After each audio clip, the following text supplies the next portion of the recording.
Olá, tudo bem? Na aula de hoje, nós vamos dar continuidade à formação, só que agora a formação do relevo, né? Nós vimos a formação do universo, a teoria mais aceita, vimos vídeos, vimos slides, vimos a formação da Terra, também com documentário, passamos a ver a formação dos continentes, teoria da Pangeia, da deriva dos continentes, das placas tectônicas, como se movimenta, por que se movimenta, um pouco da formação interna da Terra, né, como da sua constituição, a questão do núcleo, manto e crosta, e vamos entrando agora no assunto relevo. Né? Então, existem dois agentes, né, que vocês veem muito, talvez desde lá da quinta série, né? Talvez até porque aqui está sexto ano, a gente está fazendo uma revisão aqui para o primeiro ano. Dois agentes importantes na formação do relevo. São os agentes internos e os agentes externos. Os agentes internos, nós falamos nas aulas anteriores, né? A questão do vulcanismo, a presença de vulcões, formando aí novos relevos. Muito do relevo que nós conhecemos hoje são vulcões adormecidos que foram extintos há milhares de anos. E aí nós vamos ter aquela diferença entre dobramento moderno e dobramento antigo, né? Os que ainda têm atuação dos agentes internos e os que não têm mais ação dos agentes internos. O tectonismo, né, o movimento das placas tectônicas, a gente viu que as placas se afastam, se colidem, passam lado a lado a outra, e esses movimentos transformam drasticamente o relevo, moldando o relevo. Né? Um sobe sobre o outro, um vai enrugando, deformando, formando aí as dobras. Então essas são a ação dos agentes internos. Né? Quem tiver dúvida, volta lá e revisa as aulas anteriores. Aí hoje nós vamos falar um pouquinho dos agentes externos. Nós, por morarmos em um país com uma certa estabilidade tectônica dos agentes internos, apesar de que nos últimos meses a gente está vendo aí, trazendo aí atualidades, alguns abalos sísmicos em algumas regiões, como na Bahia, por exemplo, já aconteceu, é muito falado dos abalos que acontecem aqui em Caruaru, já aconteceu em boa parte do Brasil, mas nada comparado às regiões onde realmente esses agentes internos são fortes e acabam ocasionando tragédias, inclusive. Por nós morarmos nessa região de estabilidade, nós conhecemos muito bem os agentes exógenos ao relevo, ou seja, fora do relevo. Né? Vamos lá. Então, os agentes exógenos são os modeladores do relevo, né? Responsáveis pela forma, pela feição, pelo desenho, né? Arredondado, mais retangular. Então, essa forma, os agentes internos ele forma de forma variada, qualquer, mas quem vai determinar as características do desenho, desse desenho, posteriormente, são os agentes exógenos. Os principais agentes exógenos, os externos, são intemperismo, erosão, sedimentação. Então, bem rapidinho, qual a diferença entre intemperismo e erosão? Eu costumo dizer que quase nenhuma. Né? A única diferença é o seguinte: o intemperismo é o desgaste da rocha, onde o material fica na própria rocha. Então, quando há o desgaste e o material fica ali, ele é modificado, transformado, desgastado, quebrado, mas ele fica ali, nós temos o intemperismo. Quando além do intemperismo há o transporte de um material, o desgaste da rocha foi retirado e levado a outro local, aí eu estou falando aí de erosão. E quando esse desgaste, esse material é depositado em alguma outra região, aí a gente está falando agora de sedimentação, de sedimentos, né? De acúmulo desse material em algum outro local. Então, agentes exógenos. Os rios formam as planícies fluviais ou os deltas na, na sua região onde ele desemboca, né? Na sua foz. Recife é um exemplo de uma planície fluvial. Boa parte do que hoje é Recife é formada pela deposição dos rios, de areia, de argila, de barro, de tudo que ele traz dos planaltos, do Planalto da Borborema, por exemplo, levado pelo rio Cabaribe, né? E chega até as planícies ali do Recife. Entre os deltas, o mais famoso é o delta do Nilo, né? A região mais fértil do Nilo, que inclusive faz parte aí da história, né? Não tem como falar de história sem falar do delta do Nilo e da sua importância. As chuvas, né? As enxurradas provocam o desgaste do solo e podem provocar o aparecimento de vossoroca. As vossorocas são grandes fendas, né? No relevo, no popular buraco, né? Que começam com ravinas, pequenos sulcos, pequenos cortes no relevo, mas que evoluem por crateras que chegam a ter quilômetros. É muito comum na nossa região aqui de solo argiloso, onde a chuva acha uma fenda e vai escavando, escavando, daqui a pouco você tem uma depressão muito grande. Então isso é chamado de vossoroca. E o mar, as águas oceânicas modificam a forma do relevo litorâneo por meio do trabalho construtivo e destrutivo. Então o mar tanto constrói quanto destrói, né? O movimento das ondas de ir e vir, trazendo materiais, levando materiais. Eu queria destacar a chuva, né? Nossa região aqui, nosso relevo tem um relevo chamado mamelonar, é arredondado, muito graças à ação da chuva, né? A chuva ela alisa, ela vai aplanando o relevo de forma mais homogênea. Ela escorre no relevo, cai por sobre uma colina, por exemplo, e escorre para todos os lados.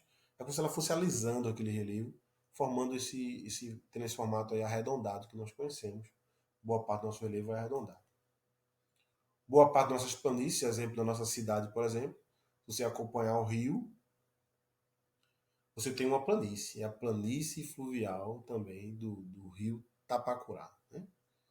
Então, boa parte das regiões onde corre o nosso rio é uma planície fluvial.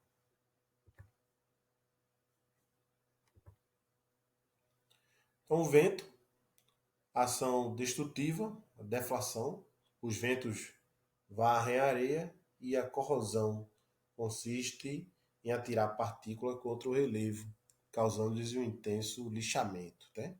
Então o vento pega a areia, joga a areia contra o relevo, isso vai deformando o relevo. A gente não vê, né, isso muito fortemente, em especial porque, como eu falei, o agente externo que mais chama atenção na nossa região é a chuva, é a água. Mas regiões desérticas, o vento é que vai atuar mais em relevo, causando aí essa abrasão, essa destruição do relevo. E a ação construtiva, né? Com as dunas e o solo de loess, o solo arenoso, né? As dunas, elas são construídas basicamente pela ação do vento, né? O vento carrega a areia e acumula em determinados lugares. Uma questão interessante é que as dunas se movimentam, né? Pela ação do vento. Dependendo da mudança do vento, essa duna pode mudar de lugar também.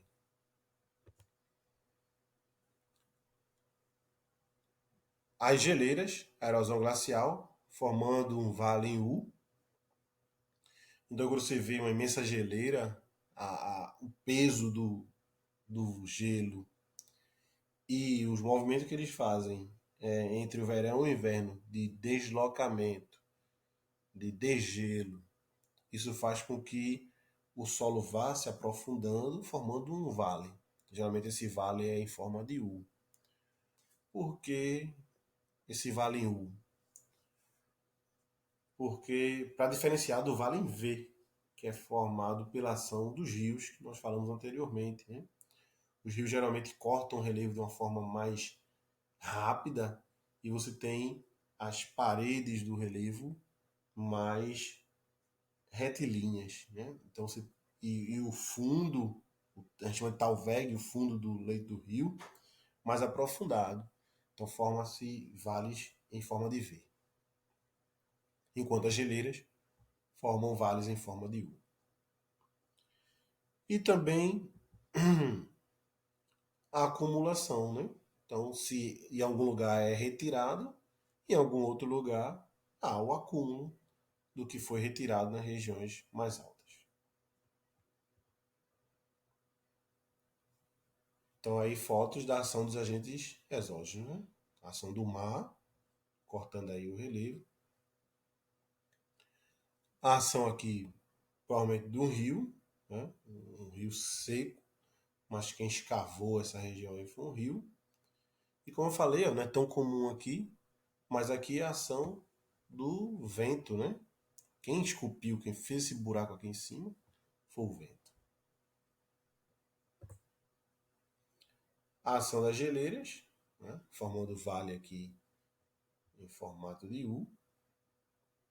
Aqui a geleira, já houve aqui um descongelamento.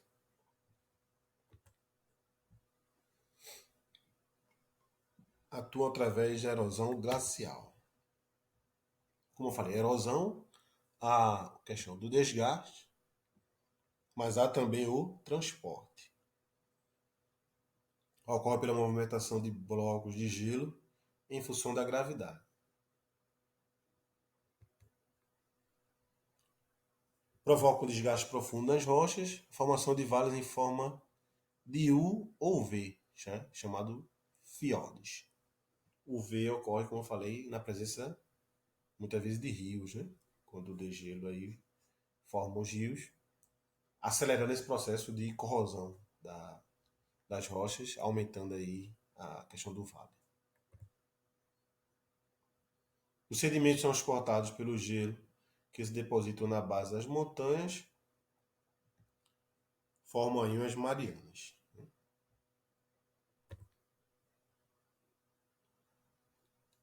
Já o mar, o local de acúmulo desses sedimentos, é o que a gente chama de praia, né?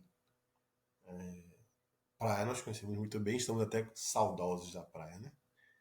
A areia acumulada ali nas margens do mar é resultado do processo de depositação de sedimentos, da erosão também causada por ele no seu percurso e depositada ali nessa região. Os arrecifes de arenito, essa formação ainda no mar, próximo à praia, de depositação, de sedimentação, formando aí rochas sedimentares, local de importante para a vida marinha. Né? As restingas, que é essa área de transição entre o ecossistema marinho e muitas vezes a presença de rios, então próximo a mangues. Então é o local de transição entre o ecossistema marinho e o continental. E os tombolos, né? São um acúmulo aí de areia, só que ao invés de formar ilhas, por exemplo, você tem aqui formações diferentes, elas ficam de forma paralela à praia, né? Então vocês têm aí essa formação interessante que são os tombolos. Essa formação aqui.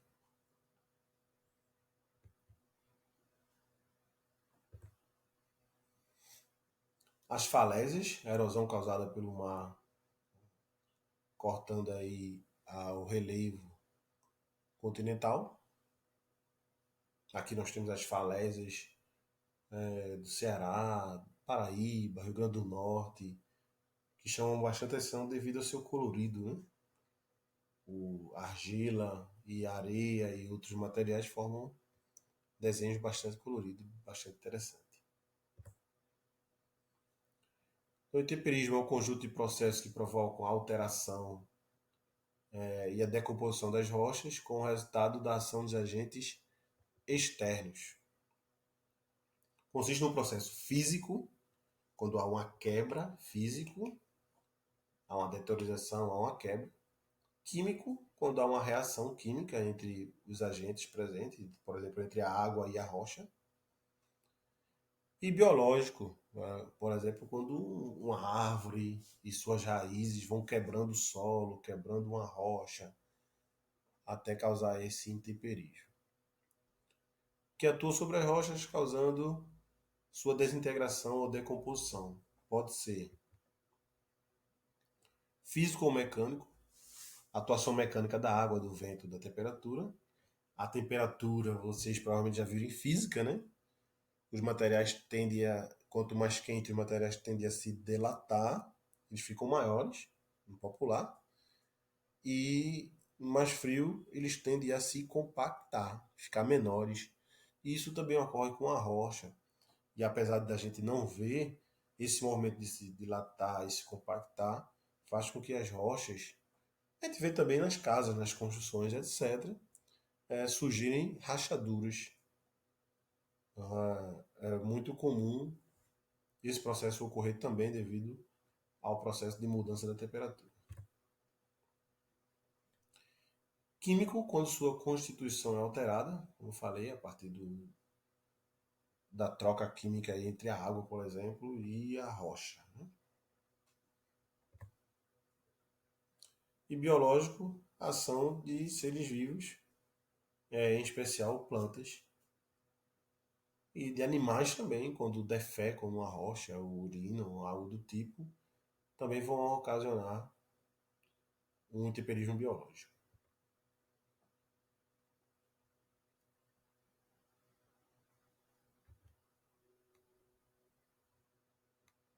Então, aqui alguns exemplos, né? Intemperismo físico, aqui o intemperismo biológico e aqui o intemperismo químico.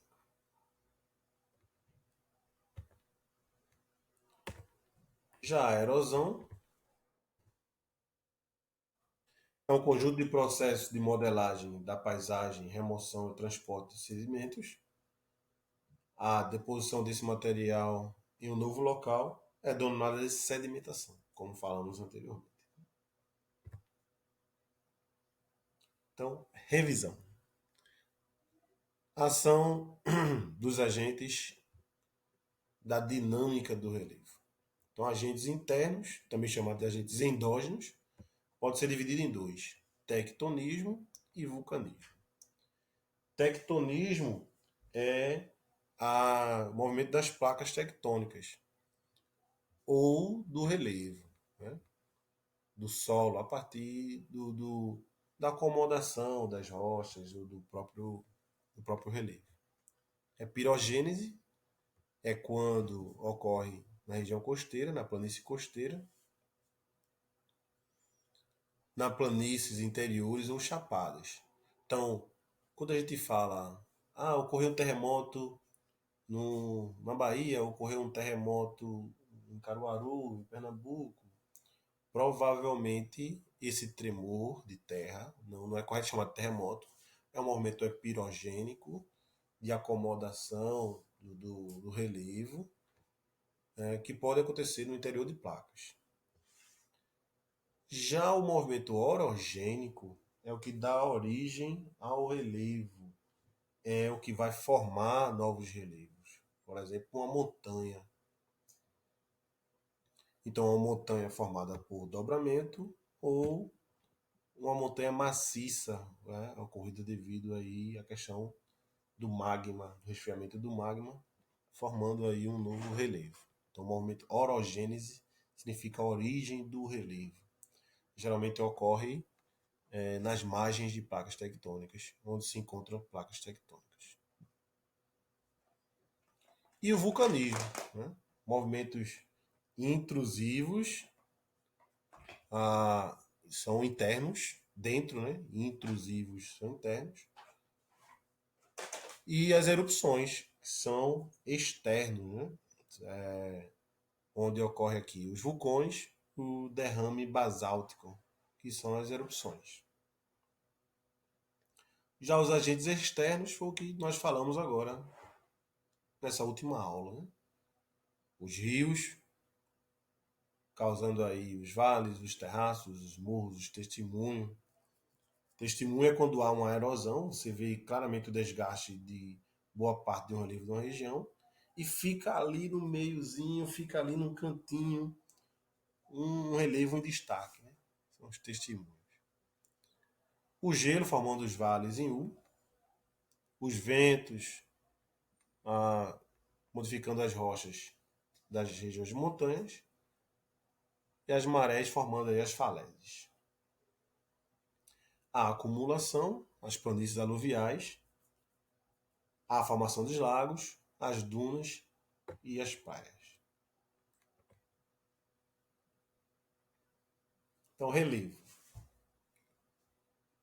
Lá na quarta série, talvez vocês aprenderam assim: planície abaixo de 150 metros, planalto acima de 600 metros, aliás, acima de 350 metros, montanha acima de 600 metros. Então, durante muito tempo, se classificava o relevo a partir da sua altitude.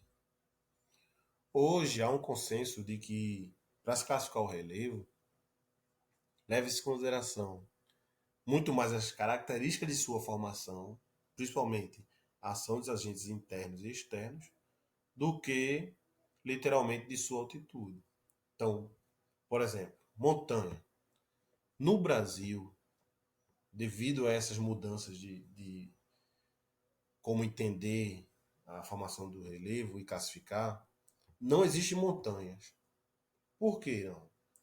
Porque montanha é considerada uma região que está em processo de formação, onde você vê muito mais a ação dos agentes internos da sua formação, e aí a gente já viu, né?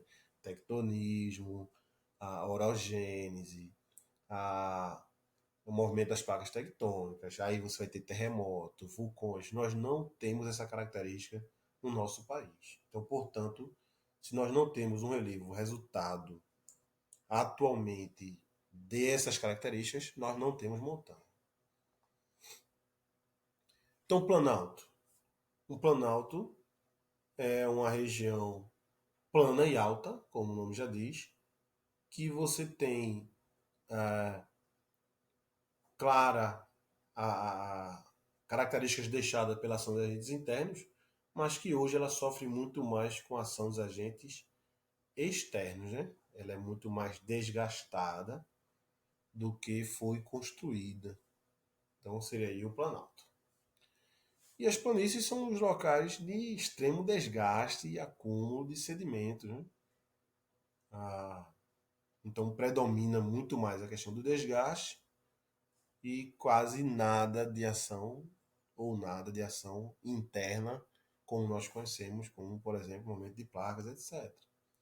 Então há aí uma transformação do relevo, há uma modificação pela ação dos agentes externos, muito forte. Então são as planícies, local de acúmulo. Por isso também são geralmente locais onde se pratica agricultura, onde vai ter a presença de rios, de planícies, com grande acúmulo de água, então várias características que colaboram muito para a questão da agricultura, por exemplo. E as depressões, que são, no popular, buracos, né? É quando você tem aí uma região que se destaca por ser muito mais baixa do que o seu entorno.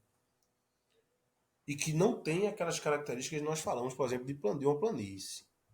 É um local que recebe desgastes, mas que esse buraco, essa formação, essa forma, né, foi devido à sua formação, à sua origem.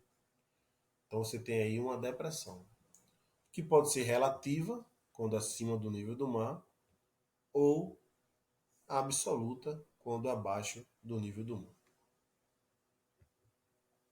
Então, montanhas, planalto, planície e depressão. São as principais formas de relevo. Professor, existem outras formas de relevo?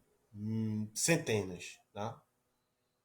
Então, cada região vai denominar de uma forma um pouco diferente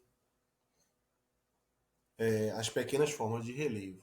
Então, para facilitar a nossa vida, em geral a gente trata como essas quatro grandes formas de relevo. Mas existem as colinas, que são geralmente associadas, podem estar dentro de uma planície ou dentro de um planalto.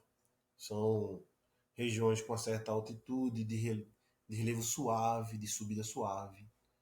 Um morro, né? Tem uma subida, uma parede mais vertical, mais íngreme. Então você vai ter morro, colina, mesa, como o nome já diz, o formato lembra muito uma mesa, as chapadas, um, pequenos planaltos, chapados, ou seja, seu topo é bem retilíneo. Então você vai ter outras formas de relevo.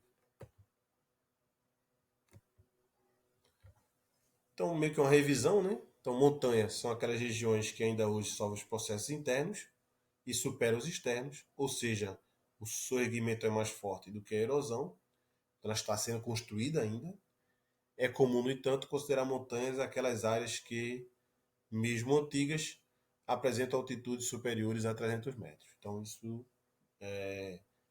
não é tão levado em conta hoje, não. Tá? Tanto que, caindo no vestibular, no concurso, o Brasil não tem montanhas. Planaltos são superfícies elevadas com ondulações suaves, delimitadas por escarpas que constituem declives, e nos quais os processos de destruição superam o de construção. Entre os fatores externos, predominam os agentes de desgaste e não os de sedimentação. Então, não é local de depositação, não é local de acúmulo. Então, nosso Planalto da Borborema, por exemplo, ele está sendo desgastado. Enquanto a montanha está subindo ainda, ela está sendo soerguida, né? Em construção, o Planalto está sendo sempre desgastado. E uma característica é que ele não acumula esse desgaste. O acúmulo de sedimentos que saem do Planalto da Borborema vem descendo através da ação do vento e dos rios, da chuva, e são trazidos aqui para a região costeira, litorânea, para a planície alongada, né? Que vai até Recife.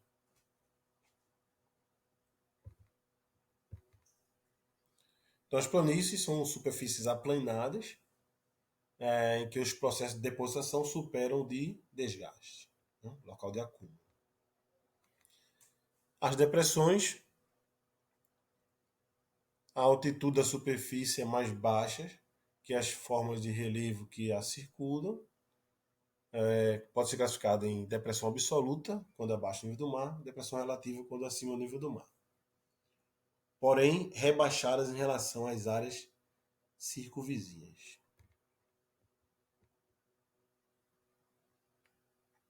Observação. Cada uma das formas de relevo pode receber denominações diferentes conforme suas dimensões e particularidades morfológicas. Assim, por exemplo, uma pequena montanha chamada em geral de morro, um alinhamento de montanha de serra e assim por diante, como já vimos.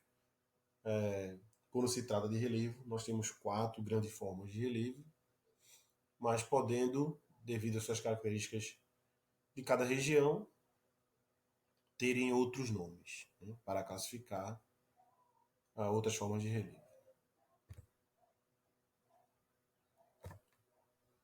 Então, pessoal, por hoje é só, né? O vídeo não ficar tão longo, né? Já que nos vídeos anteriores falamos sobre formação do universo, da Terra e dos continentes, hoje nós vimos formação do relevo.